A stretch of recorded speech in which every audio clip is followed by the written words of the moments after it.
video. The high desert wind didn't blow through the valley of whispering pines. It hissed. It was an aggressive, dry heat that carried the scent of sagebrush and old, rotting pine planks. Silas stood in the middle of Main Street, his heavy hiking boots sinking slightly into the dust. A century ago, this place had been a booming silver town, home to 3,000 miners, gamblers, and families. Today, it belonged entirely to the silence. #the unfinished meal.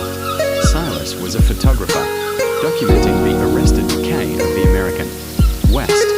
Most ghost towns were, stripped bare by scavengers decades ago. But Whispering Pines was different. It sat behind a ring of jagged, unnavigable mountains, forgotten by time and maps alike. He stepped onto the porch of the largest structure in town, the Grand Hotel. The wood groaned beneath his weight like a sleeping animal disturbed. He pushed the door open.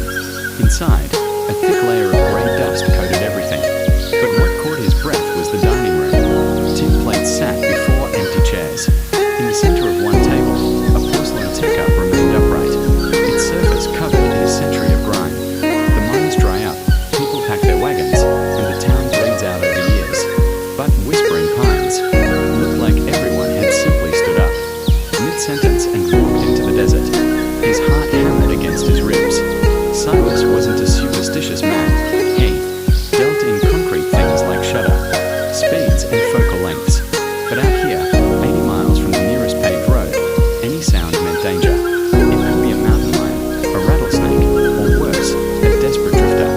The wind surged, and the source of the noise revealed itself. Hanging from a rusted iron pipe behind the bar was a single, tarnished brass scale, the kind used to weigh a miner's silver dust. The wind was catching a loose shutter, slamming it into the wall, which shook the pipe, making the scale swing and tap against an old glass bottle. The true ghosts. As the camera sensor clicked, absorbing the fading light, Silas looked closely at the wallpaper peeling from the saloon walls.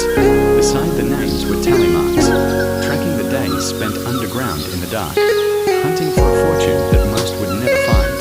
The real ghosts of Whispering Pines weren't phantoms floating through the walls.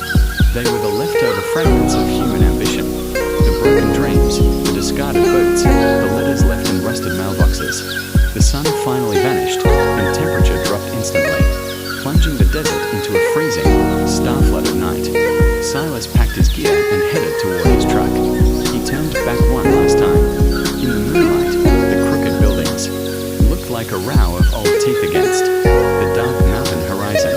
The town was empty, yet it felt entirely full of the stories of those who had lived, loved, and